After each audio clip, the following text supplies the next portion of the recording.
I love that intro. All right, we're here with a special edition of Hell of a Show, and we're about to have a hell of a time in here, and I have got a hell of a guest. So we all know what's happening tonight. Let's get those shares going. Let me go ahead and make sure y'all can see and hear me just fine in here. We've already got Lisa is in here. Yeah, Sworn Nation, you're absolutely right. Luis Torres is in here. What's up, Luis? Let's go ahead and get this thing shared out. We'll give this about another minute here to make sure. And hopefully everybody had a great day. It was very productive, had some fun. My guest is back here. He was actually jamming to that intro. That is a testament in itself that I think I'm going to keep that intro now. All right. So, wow, numbers are going up quick. All right. So let me go ahead and bring this up and make this official. So tonight we have got a special edition of Hell of a Show, because if you haven't noticed, this is not my regular time of doing this, but decided to have a different Hell of a Show with a different guest here tonight. He's backstage right now. I'm not going to keep him waiting because, well, he's got too much we got to talk about. So, without further ado on this one, time to get sworn. Here's Brian Pulido. What's up, you savages? How you doing? Welcome to the show. Thanks for having me, Demon Phil. Oh, absolutely, absolutely. What's up, yeah. David? I saw you back there jamming to that intro. I was loving it. I was like, yeah, I'm keeping that thing. I think you should keep it. That's perfect. Sets the scene. Very cool. All right. So first up, before we get going too far on this, no one's going to bust me on this one. Coin up. I got you. Coin up. Now, and good grief, everybody's here. So Jim Noble's in here as well. What's up, Jim? All right, so we're going to have a few people in here, it looks like, because it's still rising in numbers. So before we get going too much into this one, tonight's show is a little bit different than the regular one because, of course, different time and everything, too. I bring people on here and interview them all the time, and this makes my third time, actually, to interview Brian, which is great. So I'm going to do things a little bit different tonight.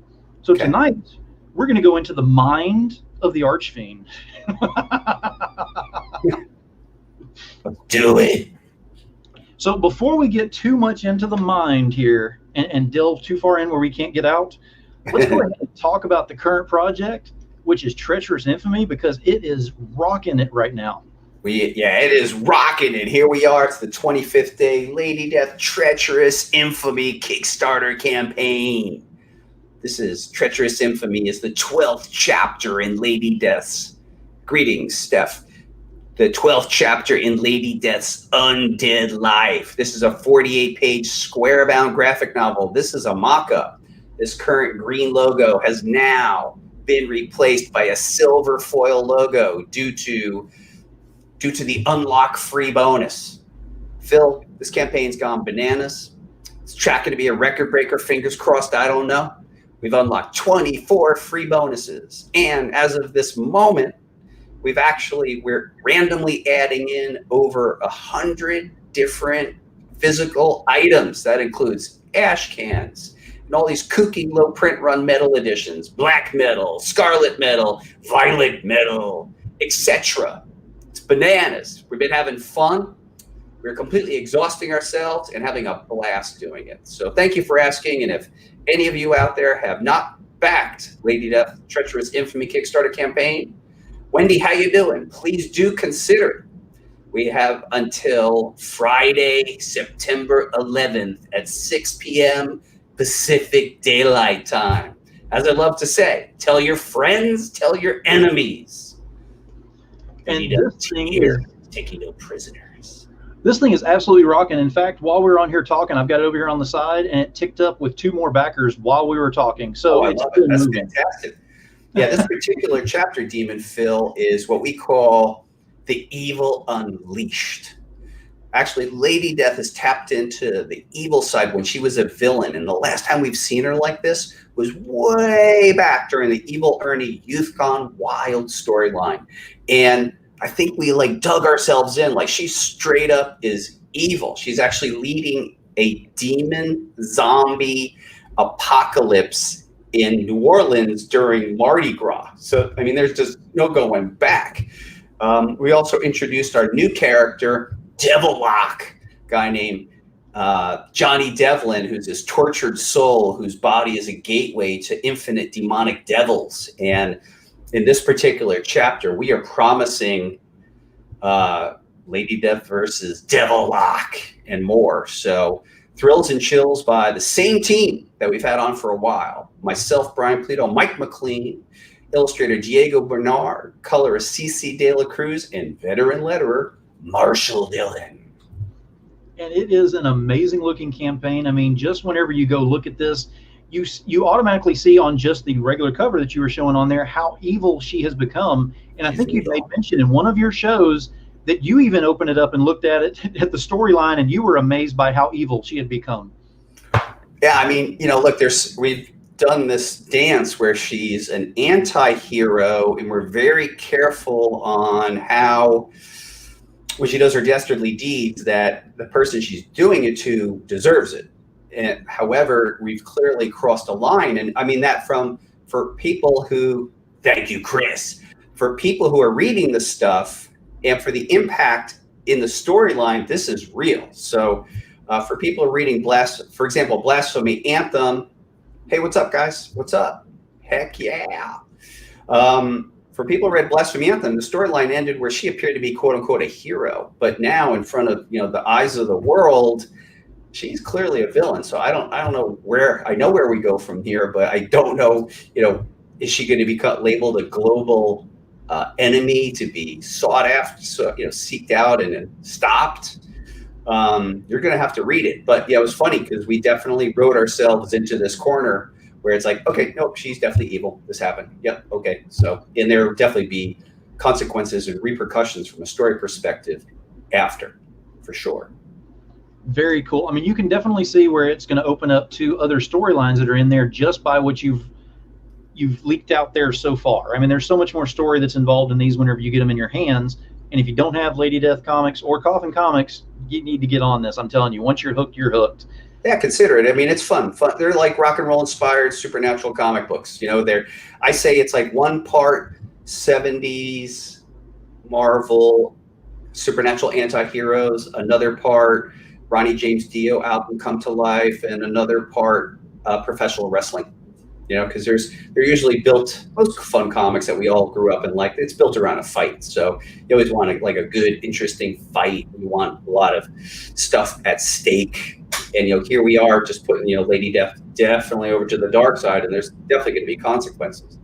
I view her largely as she's always been an anti-hero for the longest time, but, now we dip back into villainy. So to that end, actually, we had to make a couple characters then protagonists because we need a good guy in the story, and that brought in our character La Muerta, and we also introduced a new character named Mujai, who's a demon hunter, and these are the forces against each other. There's Johnny Devlin, Devilock somewhere in between, and then another ally for Lady Death, a character who we introduced in the previous Malevolent Decimation named Madam Midnight. So look, you would like what I've just described. If that's your cup of tea, now's the time. If it's not your cup of tea, I get it.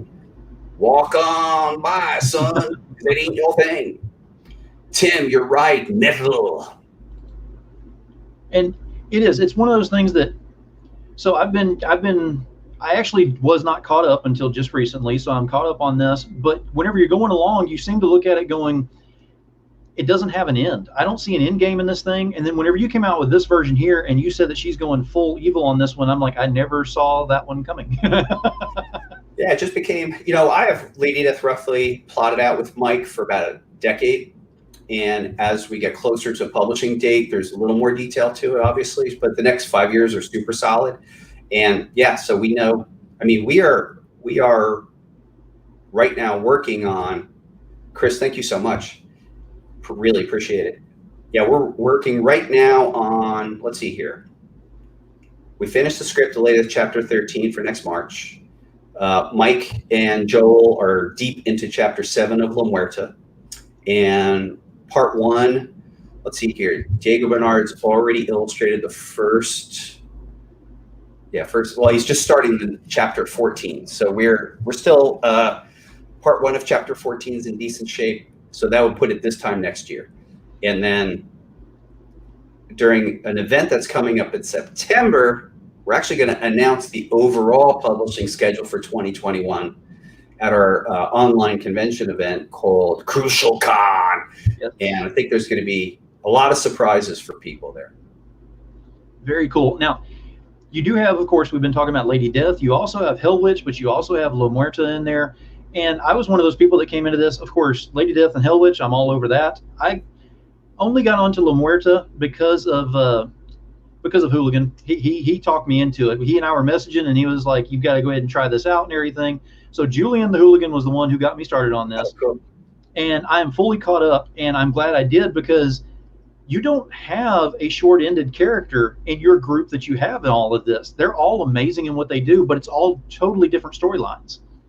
Yeah, I mean, a lot of credit and big up to Mike McLean, writer, and Joel Gomez, who are really filling out that street level crime vibe that we have in La Muerta. They are distinctly different. That's what we try to do. So La Muerta is definitely street level crime with an element of supernatural, and then Hell Witch veers toward fantasy, and Lady Death is her own particular cup of tea. It's sort of a melange of a lot of stuff, I think. Through the years, having written Lady Death, there'll be different time periods, and they have different influences. And right now, what I would say is we're going through our 70s Marvel supernatural vibe, where there's these supernatural characters that are anti-heroes. And I really adore that stuff. And we're doing a lot of universe building, because that's another thing I just adore. I guess I just naturally gravitate towards that, an ever-expanding universe. And the expression of that will really go full bore in 2021. It's a true explosion by design. But then I could say the year after, it's going to be, gets real intimate again. So fun to do. I like that. I mean, it sounds good. And now we brought up about Hell Witch. We kind of brought that up. I wanted to go ahead and branch off of that just a moment, because with the censorship that is sometimes in there, you were able to go ahead.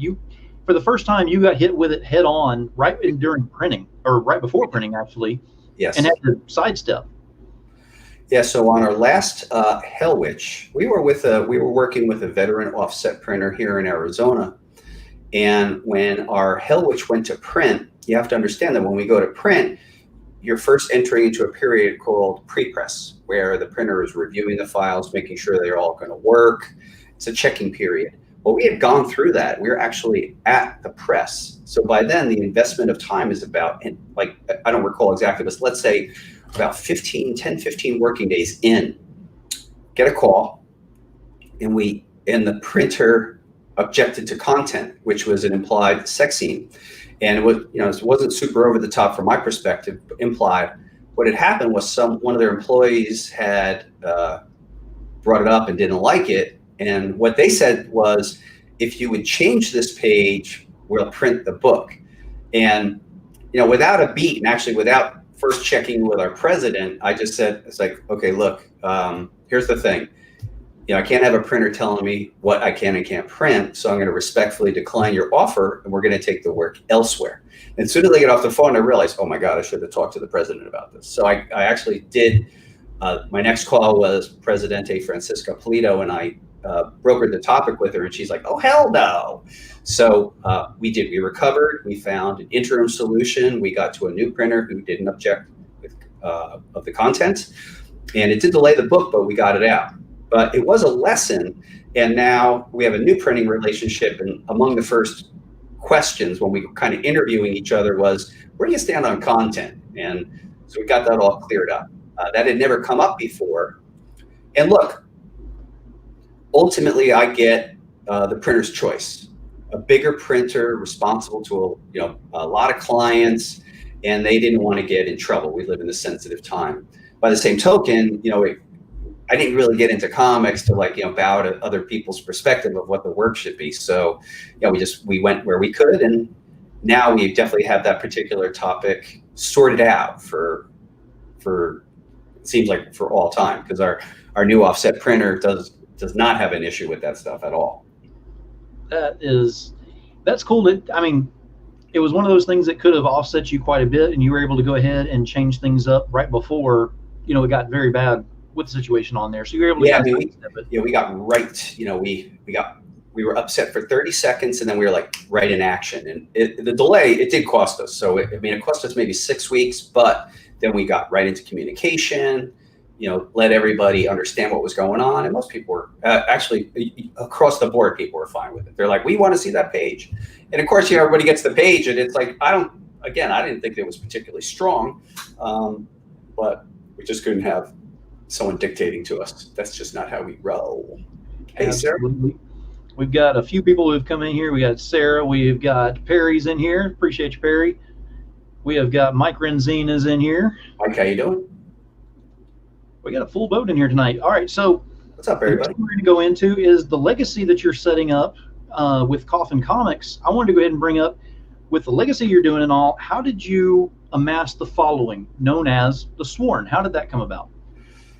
Well, I'm not entirely sure, Demon Phil. I don't exactly know. So maybe ask people out there. It's just a beautiful thing, and it's not as. I have a lot of plans in terms of marketing and presentation, but you never know how it's going to impact people one way or the other. But this community we have, the Sworn, I didn't necessarily have an agenda. It's something that seemed to be natural occurrence.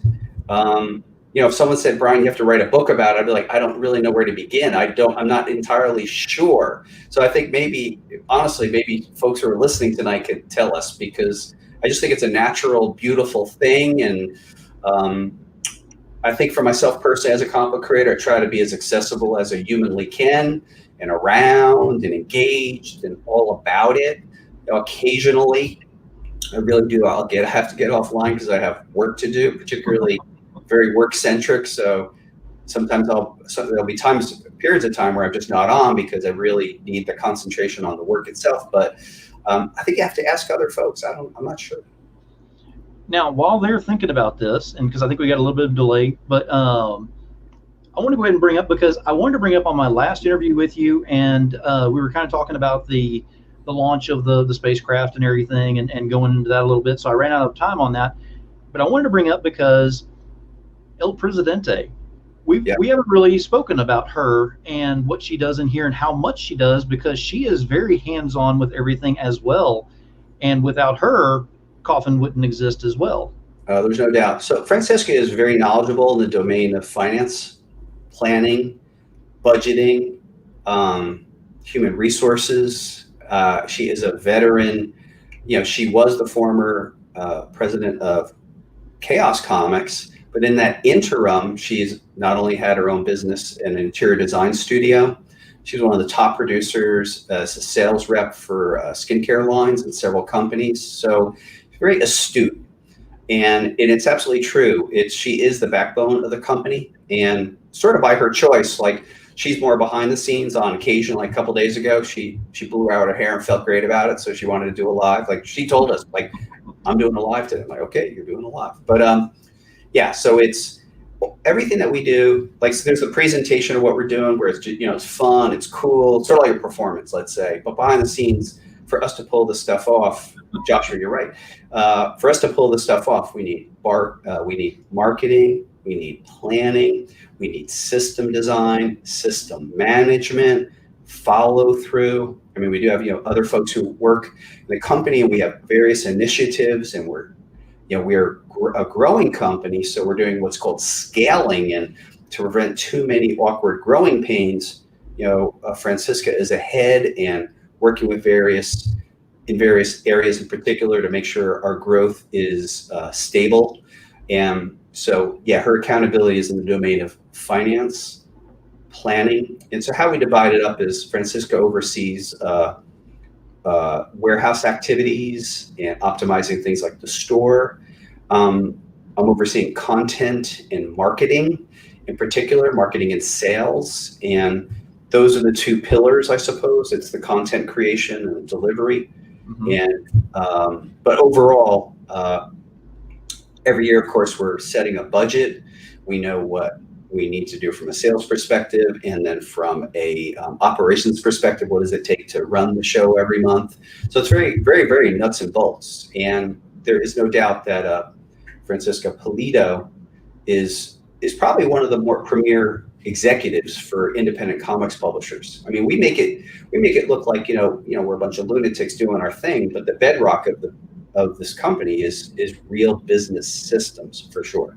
And Francisca gets a shit ton of credit for those operations.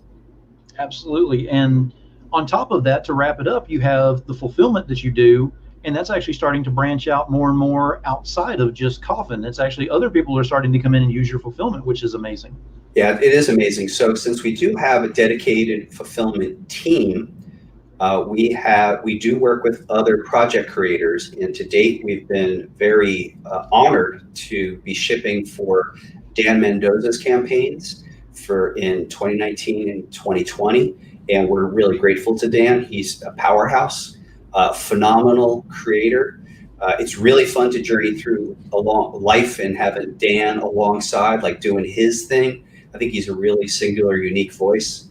Also, very pleased that we have Monty Moore brought his Kickstarter to us, and always honored. I mean, Monty's one of my favorite people in comics, just a lovely person, and it's an honor that he brought his project to us, and we were able to fulfill his project.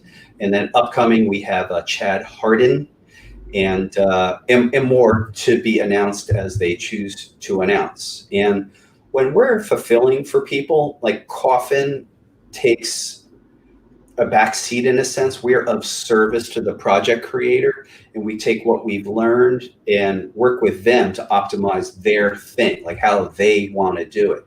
And we also provide whatever experience that we've learned or tips along the way, guide them if they so choose in the area of printing. But as soon as the stuff comes to us, we quality control it and pick, pack, ship, and get it out the door in a real contained time frame for folks. And it's been great. Very cool. Easy. How you doing? Now, we're going to get a little more into the mind here, so we're going to delve a little bit deeper on this one. So I got a few questions I was going to ask to try to figure out some things. Okay. Here's kind of off kilter, just some fast questions. First off, what is your favorite color? I think my favorite color, it depends on the circumstance. That Coffin red is phenomenal, but I also love orange. And then you probably figure like black, but I don't know if black is a color. I think it's the sum total of all color. There you go. And your drink of choice?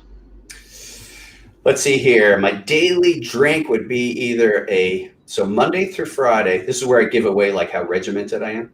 So Monday through Friday could either be a Corona Light or a Modelo Especial with a lime.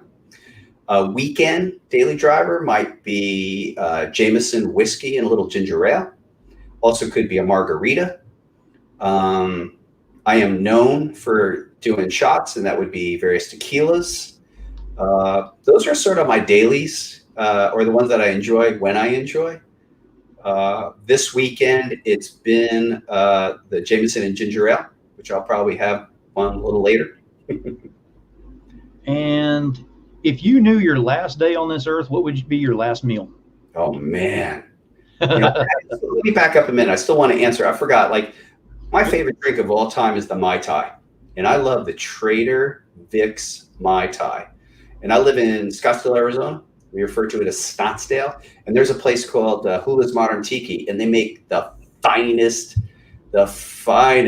Mai Tai. So that's probably my favorite of all time. But that's a sugary drink, so I don't think that's one wants to have like all the time. I would get diabetes just from drinking that one. All right, so Phil, that is such a difficult question. The last 24 hours, I've thought about that. Like your last meal. There's so much great food in this world. Would it be sushi? And then I start thinking Italian food, and then I think, oh my God, Indonesian food, and then I think, oh my God, pizza. That's difficult. Okay, last meal. It's got to be my last meal. Well, I like thin crusted pizza. So there's a particular place in town that I love. It's a hole in the wall place, but it's the best. So I'll take a thin crust pizza, a little extra crispy, and a Pepsi. And that's going to be the last one. Oh, it's got to have green peppers, sausage, and pepperoni. And of course, I knew it was coming. Corn dog. Never a corn dog. Look, you got to have goals in life. And when I realized I never ate a corn dog about 18 years ago, I'm like, all right, I got something going here. I got something. And honestly, guys, in my will right now, it says on my gravestone, he never ate a corn dog. So I know people trying to push those corn dogs on me. It ain't going to happen. Now, if you do you have a soundtrack that you use while you're at work, a particular thing, or you just kind of wing it? What kind of music you listening to? Well, I actually don't like any sound when I'm working. So what I might do is I might quote unquote charge myself up prior. So I do that. So I'll listen to music like concert psyching music, whatever I want to listen to. And that actually I could actually play it back in my head pretty accurately. But I actually like a lot of quiet. And in fact, my office here is actually right next to Francisca Pulido's. And if she wheels and deals, to me, she's a loud talker. And I love quiet. So this is not to say that, again, for concert psyching music ahead of time, I mean, it definitely is going to, in the case of something like Lady Death, it is definitely going to steer in this epic hard rock, heavy metal quality stuff like classic Metal Church, early Metallica. Very grandiose stuff. And for this particular Coffin era, I've really been using Arch Enemy, that particular act, as a guide. So I really think they have the scale with that I like. And Joshua says that you listen to Brandy Sparkle's playlist. Oh, that is the cross that I bear. Cross, absolutely. Some people know you a little too well already. Pardon me? Some people know you a little too well already. Right. No, Brandy Sparkle's in her New Kids on the Block. I don't know. Now, Cross to bear. She's like our white sheep of the family. Yeah, with the white shoes to match too. Some days. Yeah, she's like our resident sneakerhead. Now, but of course, I don't really care. It's music. Again, I'm a music snob, but I really, whatever makes you happy, it makes me happy. But it's fun to pick on her all the time about her music. Now, who are some of your greatest inspirations that you've had in dealing with all this? It's interesting. I might have some inspirations or influences, but I don't know that would be directly reflected in the work. Many years ago, I was doing a panel with, of all people, Kurt Busiek, and we were talking about influences. And I said mine, and he just scratched his head. He's like, I don't see it. And so some of my influences that continue to this day, I love Jack Kirby's Fourth World. That would be New Gods, Forever People, Jimmy Olsen, these storylines. And I just love the world building. It was so distinct and clear. And Kirby was a madman who just had so many ideas. That particular world building inspired me. And it wasn't really much longer after that I really got entranced by the work of Jim Starlin and his own little universe he was building in the cosmic corner of the Marvel Universe. First, I learned about him from his run on Warlock and then Captain Marvel. I thought the world building was really, really incredible in terms of comics. So from a comics perspective, that kind of stuff. I think I've been, through the years, I've had chosen to have different influences. And so for now, I've been really having fun with my interpretation of 70s Marvel supernatural anti-heroes. And it's not even the specific story. It's how I felt when I read it. The idea that these characters like Ghost Rider, Satana, Tomb of Dracula lived in this kind of contained universe and somehow were the good guys, I thought was really sort of fascinating. And so I've been having fun emulating my interpretation of that. That's just in the domain of comics. I mean, it's pretty clear that hard rock and pro wrestling are influential on me as well. So there's a lot of artists in heavy metal that have really epic lyric content that are very visually stimulating to me. And that would range from everywhere from the classics like Judas Priest, Iron Maiden, to more recent acts like Lamb of God. I just find that the lyrical content and the music and its impact on me really frees my brain up. And I really start telling my own stories at a really fast clip. Because I actually, all day, every day, I'm walking around workshopping stories, taking my notes down for what's coming ahead. And I find that music, sometimes just driving and music dislodges any stuckness, let's say, and it just starts flowing. So those are some non-linear influences. Like I can't say like I've read the work of Charles Dickens and I'm trying to be Charles Dickens of today. It's really not my game at all. My game is to be the Brian Pulido of now, you know? Exactly. I mean, that's the best thing you can do is just go ahead and, you know, create your own footprints, which is exactly what you're doing. Yeah, that's what I like. And that being said, what has been your greatest milestone that you've had so far in Coffin Comics, and what is the biggest future one that you're looking toward? Wow, that's interesting. You know, I haven't measured stuff like that. I think Fiend Fest was really, really remarkable for everyone who went. It was remarkable for me, and it was a measure that the work had come back to life for people. Because, you know, I was dormant for a really long time. I mean, there was the fall of my former company, and then I became sort of just like a writer for hire. And this Brian Pulido guy that people knew, he was sort of asleep. And then when I chose to take the charge and resurrect myself, I suppose, as Coffin Comics, Fiend Fest was a real measure of its existence. And it was a high for everyone there. And I know that I was on a cloud for a real long time afterwards. So I think that was a milestone. You know, it's interesting because my approach is I get up every day and I grind and I work hard. And sometimes it's very obvious that for people, that's what I do. So I don't spend a ton of time like looking up and back. I'm sort of like on the day. So I'd say that would be a milestone. I also must admit, I guess, you know, as you asked that, Phil, you know, when I got that Inkpot Award from San Diego Comic-Con a couple of years ago, I still don't really, it says for achievement in comic arts, but I'll take it because, you know I'm never going to get an Eisner or something like that. So I don't make that kind of work that appeals to that group of judges. But the idea to be recognized by that industry, and I actually do view, like, look, we could do a whole separate thing on San Diego Comic-Con, my relationship to it, like how, you know, we were the bad boys in the 90s and got kicked out for fighting and all kinds of stuff. But I recognize that in the somewhere in that culture, they hold the history. They really do hold the history of this industry. And to be recognized definitely felt pretty good. Very cool. Now, we've got a couple of questions that I wanted to go back to because I don't want to miss them. So Lewis says, how does Brian feel about crossover covers with fellow indie creators? You know, it's not something I'm interested in, if only because I'm really busy on my own thing.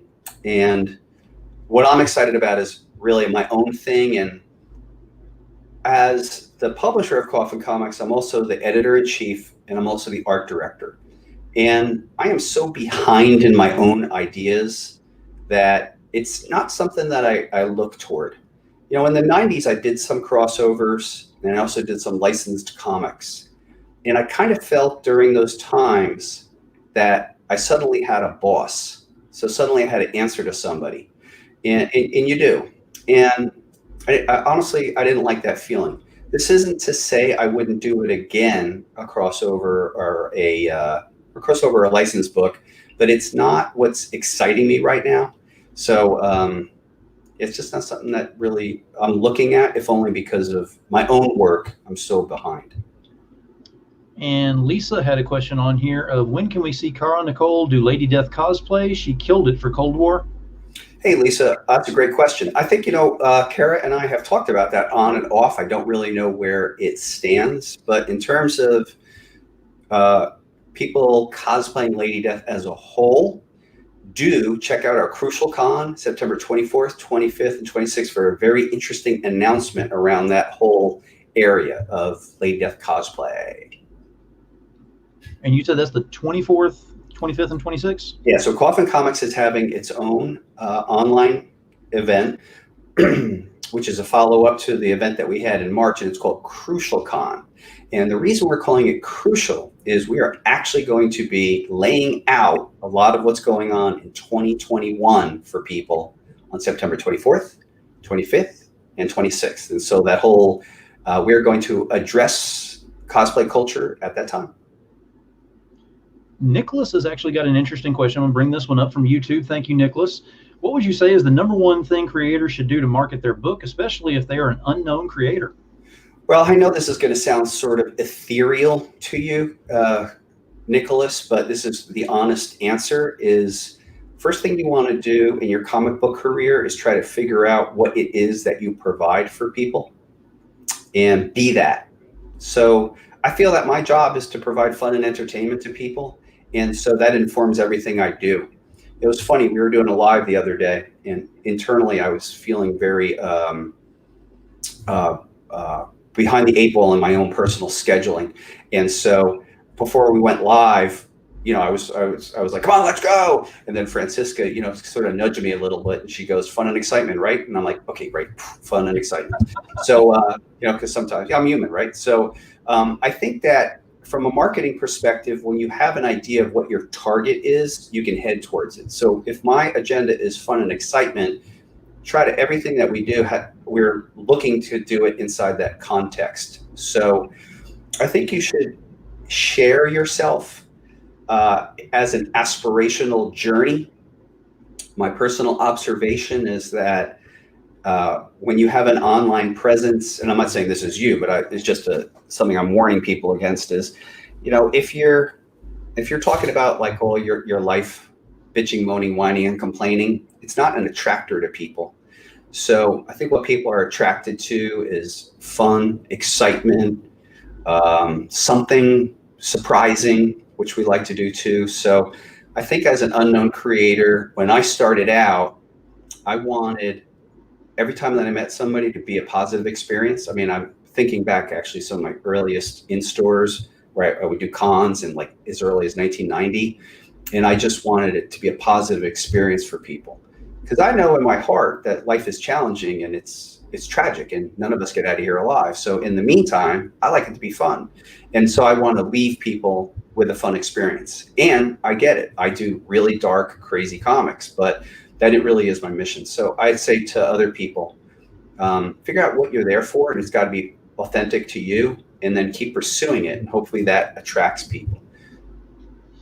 And in talking about that, you had mentioned about that things are growing over there, moving a little bit faster, so it kind of keeps you a little more fast-paced. So you got to center yourself. So the question is that I have is, what is your growth potential that you're looking at for the company? Because it's going to get to a point where it's going to start bursting at the seams. You're already in HQ2. What are we looking at, future-wise with that? Well, I mean, that's so the concept you're talking about is scaling. And so we live in such an interesting time too. So at Coffin Comics, we are always looking to grow a certain percentage per day or per year. And so that means, that's measured in sales, that's measured in customers, and attracting more people to our brand. And even this year, we've exceeded that. So in the domain of scaling, we have plans afoot, of course. So we try to stay ahead. We're already looking at not only what does 2021 look like in terms of our output, but in terms of how do we meet the future. So we are doing that. And so one of the things that we're decent at is what we call outcome-based planning. And so again, this might sound ethereal, but what we do is we get a very, very clear picture of what the need would be based on things like sales, et cetera. And then we start asking ourselves, okay, what do we need to be to get there? What kind of systems do we need, et cetera, et cetera. Now, we never want to put the cart before the horse. When I was a younger business owner, we did that and we made radical mistakes. So now we just don't do that. So in terms of scaling our operation, if we do have more need in terms of warehouse space, like we have a plan for that. In terms of additional projects, we do have a plan for that. So we are not winging it. And then also, like even for example, like with the recent COVID that really came onto the scene for everybody in the United States in mid-March. Like by mid-March, we had 15 scenarios of what we had to do, expand, contract, shut down, blah, blah, like all that stuff. And, luckily for us, generally speaking, it was fairly smooth sailing. We had the required shutdown in Arizona for a couple of weeks. We were deemed not public-facing company, so a fair amount of our operations still continued, and then everyone went home and worked from home. So we do run a lot of scenarios based on scale. But here's the thing. We are pretty happy with the amount of what we do and not necessarily looking to do more. What we are looking to do is to get more eyeballs on our stuff every day. Like that's the goal, and that's I think that's probably every company's goal, just to always get more eyeballs. And we want that because we want more people to be part of the fun and the madness. It's, it's that's what everybody wants, making a business, it's like more. And the great news is a lot of what we all do as comics publishers, whether it's making the comic, marketing, fulfilling, and shipping the comic, those are repeated actions. And then as long as we can scale up or down, I think we'll be set. And every day we're always talking about the next, I guess we're obsessed with incremental improvement also. So anyone who's involved with our company has to understand they have to be comfortable with not being particularly comfortable, meaning there is a way and there's a coffin way, and then we're always interested in incrementally improving that way. And psychologically, some people can handle that and others can't. That doesn't mean like we're doing about faces morning, noon, and night, but it's like always looking to just shave off a bit, just always improve. And so I think it's in our culture to always do that. Now, I'm going to bring this question up. It may be a little bit out of your wheelhouse. I'm not completely sure on this one, but it is, what is your favorite Captain America comic or storyline? It's totally in my wheelhouse. In fact, earlier today, I was kind of reorganizing my Captain America collection. Boy, there are so many great ones. I was just looking today at my Tales of Suspense collection, and Stan Lee and Jack Kirby were recasting Captain America as kind of a James Bond figure with some super science back then. And I loved that.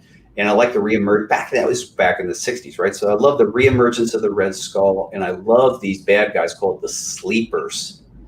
I love them. In fact, I love the sleep. So the premise of the Sleepers the idea is that the Red Skull and his cronies and his scientific bad boys created these robots and buried them all over the place, and they could kind of reactivate them whenever they needed. And there was always seems to be more Sleepers. Even Ed Brubaker took a run at the Sleepers. And how that influenced me is in Late Blasphemy Anthem, page 56, I kind of introduced my own quote unquote sleeper. This guy named Resurrectus came up, and you'll learn more about him, but he's kind of a sleeper kind of character in a sense. Our character, the Lord of Evil, Satanus, sort of built him as a kind of a doomsday bomb, and he's woken up. So about like a lot of Cap stories. Let's see here. What else? Steranko's run is classic. I first read Cap. I've been very enchanted with the Captain America stories from around number 150 to 180. And it's a real sweet spot for me, because I first began reading Captain America in 176. So I've just gone back and re-looked at those. But look, this is a evil question because I could keep talking. I did like John Byrne and Roger Stern's run on Captain America very much. I like when Kirby came back and did the Mad Bomb and then subsequent stories after that. I liked Rick Remender's run on the Dimension Z stuff. I enjoyed some of the Brubaker stuff. I know like people bug out on it, but I kind of think some of it was a bit long-winded, but I did like some of it. The list goes on. I figured, because as soon as I saw that, I was like, yeah, he's going to have quite a bit of information on this particular subject alone. So yeah, my Captain America collection, just core Cap, is 7 short boxes. So that's whatever is times 150. Philip Rustard is here, and he has got a question for you. I would never be friends with that degenerate Bill Tucci, but I'd let him be my brother. So I'm gonna go way back. It's it's my boy. What are you gonna do? Well, that was your wingman back in some of the fights in the 90s, right? Yeah, he loved that stuff. That was great. Yeah, he loved it. He was like, "Where's the fight?" I couldn't resist that, Phil. You put that over there. That's on you. Yeah, with Billy and I, we met so early on in both our careers. And, like what I always say, I say to other friends, it's like, you just can't pick the people you love. I just love Billy Tucci. What can I tell you? And we've closed down many bars. We've had many all night. We've done crazy shit. Like I remember in the mid 90s, we were at Motor City Comic-Con, which is a tremendous regional show, just a phenomenal, soulful show. And I remember myself, Billy Tucci, and Jimmy Palmiotti, like we're holding it down at the end of the show at the local hotel. And we ordered countless pizzas, gave them to everybody, and we just shut it down. And what's funny too is as guys like myself and Billy get older, a lot of our peers call it a night early. Like, it's the con, they get home and that's it. But like Billy and I never grew up. So we're always like, last man standing, holding it down to this day. So it's just how we roll, I guess. Now, how do you see, like, with you starting out and what you were doing back in the 90s and everything, how do you see how much progression you've seen now and how much more evolution do you see moving forward? Evolution in terms of what? Evolution in terms of what you're doing with the business. I'd like to think that I learned a lot in my first go around. So, I was the business owner of Chaos Comics from 92 to 02. And I learned a lot, and I made an inordinate amount of mistakes. I mean, a ton of mistakes. So they're all there for everyone to learn from, and strategic blunders, financial blunders. And I really like to think that we learned a lot about that piece.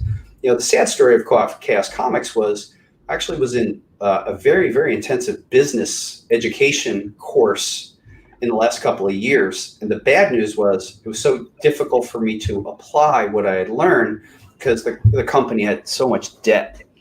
So I'd like to think that I learned a lot. I also think that in the current climate, there's a couple of real pivotal things that happened that allowed a company like Chaos Comics to flourish. And in 2005, that was the advent of digital printing. See, formerly printing was always done on what's called an offset printer, and the minimum print runs in color were pretty high. For to get a reasonably priced comic book, you're looking at print runs of 4,000 or 6,000. Now, when I started up again in 2007 with the advent of digital printing, I could make a limited edition of 1, 10, 50, 100. And it was a real blessing because I could make 100 of something, sell it, and make another 100 of something and sell it, as opposed to like make 6,000 of something and attempt to sell it. I think that was it was very creative too. It was really allowed us to do a lot of neat things with limited edition items. So I think that was important. And so in this day and age, learning, particularly coming back to Coffin Comics, with both myself and Francisca kind of going off on our own paths in business and then coming back together again. Like I was operating Coffin Comics for about, I guess, close to 9 years, as a one-man band kind of thing before we invited Francisca on as president when it looked like we had a shot. We were going to take a run at it. And we were able to use our accumulated knowledge to apply it to how we're doing business now. And then I think another thing, a philosophical choice was that our main focus is being a direct-to-consumer company. Sorry for the business term, but we thought that would allow us to actually make a living. Whereas being purely a comics market-driven company is very, very difficult because you're selling something wholesale, and I am not remotely shit talking that particular market. I'm just talking about the reality of it. It is very challenging to sell something 60% off and try to make a living at it as an independent, maybe not front of the catalog publisher, but as a back of the catalog publisher. So those choices, the advent of digital printing and choosing to be direct to consumer, and then of course, obviously, just the surge in crowdfunding, having that as a tool to connect with people, all those things have been really nothing short of being a miracle, and it really has led to us, really being on our own 2 feet and being this wonderful island nation, let's say, in the world of comic books. Mm-hmm.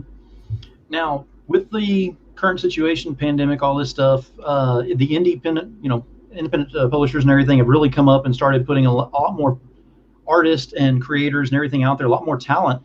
So what is the best advice that you could possibly give someone who is starting out into this and getting started into this industry on the independent side? Well, I think it's a tough go. So I don't think if you don't love it and you don't want to do it from the heart, you shouldn't do it. So there's a lot easier ways to make a living.